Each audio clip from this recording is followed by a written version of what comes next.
নমস্কাৰ জেআৰজি ব্লগলৈ পুনৰবাৰ সকলোকে স্বাগতম জনাইছোঁ। আজি আমি আলোচনা কৰিবলৈ লৈছোঁ ডিসি অফিচত খালী হোৱা বহুতো মণ্ডল পদৰ সন্দৰ্ভত। অসমৰ কেইবাটাও ডিষ্ট্ৰিক্টত মণ্ডল পদ খালী হৈছে। বিশেষকৈ মণ্ডলৰ এই চাকৰিটো গ্ৰেড 3 হয়। এই চাকৰিবিলাকৰ দৰমহা যথেষ্ট ভাল হয়। যদি আপুনি মেট্ৰিক পাছ হয় তেতিয়া আপুনি এই চাকৰিৰ বাবে এপ্লাই কৰিব পাৰে। বিশেষকৈ চৰাইদেউ ডিষ্ট্ৰিক্ট, গোলাঘাট ডিষ্ট্ৰিক্ট আৰু শিৱসাগৰ ডিষ্ট্ৰিক্টৰ মণ্ডল পদৰ বাবে ইতিমধ্যে বিজ্ঞাপন জাৰি কৰা হৈছে আৰু অনলাইনো হৈ আছে। চৰাইদেউত খালী হৈছে 16টা মণ্ডলৰ পদ গ্ৰেড 3 আৰু গোলাঘাটত খালী হৈছে 31টা আৰু শিৱসাগৰত খালী হৈছে 6টা। এই পদসমূহৰ বাবে চেলাৰী হ'ল 14,000 টকাৰ পৰা 60,500 টকা আৰু গ্ৰেড পে হ'ল 6,200 টকা।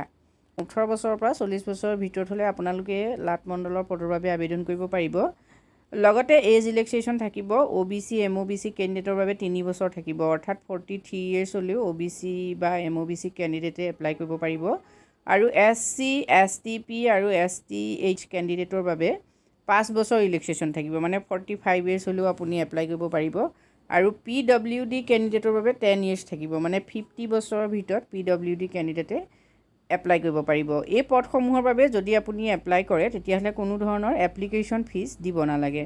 এডুকেশ্যন কোৱালিফিকেশ্যন হ'ল মিনিমাম আপুনি HSLC পাছ হ'ব লাগিব, অৰ্থাৎ 10 পাছ হ'লেই আপুনি এই পদবোৰৰ বাবে আবেদন কৰিব পাৰিব। কিন্তু লগত সমহীয়া আপোনাৰ RCCC চাৰ্টিফিকেট থাকিব লাগিব, অৰ্থাৎ ৰেকৰ্ডাৰ চাৰ্টিফিকেট ক্লাছ কোৰ্চৰ ট্ৰেইনিং চাৰ্টিফিকেটখন আপোনাৰ থাকিব লাগিব। লগতে ছমহীয়া কম্পিউটাৰ ডিপ্ল'মাৰ চাৰ্টিফিকেট থাকিব লাগিব। যদি এইখিনি আছে তেতিয়া আপুনি এই পদসমূহৰ বাবে আবেদন কৰিব পাৰিব। চৰাইদেউ ডিষ্ট্ৰিক্টত 4 তাৰিখৰ পৰা অনলাইন হৈ আছে আৰু লাষ্ট ডেট হ'ল 22 জানুৱাৰী। গতিকে আপুনি যদি চৰাইদেউ ডিষ্ট্ৰিক্টৰ তেতিয়াহ'লে 22 তাৰিখৰ ভিতৰত আপুনি আবেদন কৰিব লাগিব। যদি আপুনি গোলাঘাট ডিষ্ট্ৰিক্টৰ তেতিয়াহ'লে 16 জানুৱাৰীৰ ভিতৰত আপুনি এপ্লাই কৰিব লাগিব। ইতিমধ্যে অনলাইন হৈ আছে।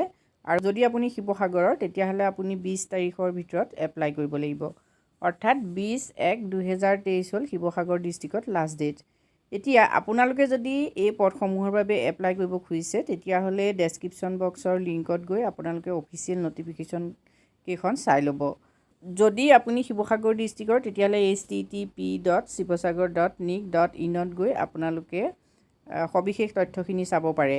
যদি আপুনি গোলাঘাট ডিষ্ট্ৰিক্টৰ তেতিয়াহ'লে গোলাঘাট.gov.in ত গৈ আপোনালোকে সবিশেষ তথ্যখিনি চাব পাৰে। যদি আপুনি চৰাইদেউ ডিষ্ট্ৰিক্টৰ তেতিয়াহ'লে চৰাইদেউ.assam.gov.in ত গৈ আপোনালোকে সবিশেষ তথ্যখিনি চাব পাৰে। চিলেকশ্যন প্ৰচেছটো আপোনালোকে চাই লওক। যিহেতু চিলেকশ্যন প্ৰচেছত আপোনালোকৰ ৰিটন টেষ্ট হ'ব আৰু কম্পিউটাৰ এফিচিয়েঞ্চি টেষ্ট হ'ব। এতিয়া ৰিটন টেষ্টত আপোনালোকৰ 100 মাৰ্কছৰ পৰীক্ষা হ'ব। জেনেৰেল ইংলিছ থাকিব, আছামিজ থাকিব, জেনেৰেল নলেজ আৰু quantitative aptitude and knowledge of survey settlement, এইবিলাকৰ ওপৰতে আপোনালোকৰ প্ৰশ্ন আহিব। আৰু duration of written test will be 2 hours, অৰ্থাৎ আপোনালোকৰ ৰিটন টেষ্টৰ সময় হ'ব 2 ঘণ্টা। আহিলে short listed candidate through written test will have to appear in computer proficiency test, অৰ্থাৎ যিবিলাকে ৰিটন টেষ্ট উত্তীৰ্ণ হ'ব বা কোৱালিফাই হ'ব তেওঁলোকক কম্পিউটাৰ প্ৰফিচিয়েঞ্চি টেষ্ট অৰ্থাৎ প্ৰেক্টিকেলৰ কাৰণে মতা হ'ব। আৰু প্ৰেক্টিকেলত থাকিব 50 মাৰ্কছ। আছামিজ আৰু ইংলিছ দুয়োটা ভাষাতে আপুনি কম্পিউটাৰত কাম কৰিব পাৰিব লাগিব। Next, final list shell B prepared on the basis of marks obtain in both written test and computer proficiency test. The selection will be strictly on merit basis. কথাটো মন কৰিব, আপোনালোকৰ এই ৰিটন টেষ্ট আৰু কম্পিউটাৰ প্ৰফিচিয়েঞ্চি টেষ্ট অৰ্থাৎ practical দুয়োটাৰ মাৰ্কছৰ ভিত্তিত আপোনালোকৰ মেৰিট লিষ্ট নিৰ্ধাৰণ কৰা হ'ব আৰু মেৰিট লিষ্টৰ ওপৰত ভিত্তি কৰিয়ে আপোনালোক চিলেকশ্যন হ'ব। আজি ভিডিঅ'টোত আমি এইখিনি তথ্য আপোনালোকলৈ আগবঢ়াইছোঁ। যদি উপকৃত হৈছে কমেণ্ট কৰি জনাব। ধন্যবাদ।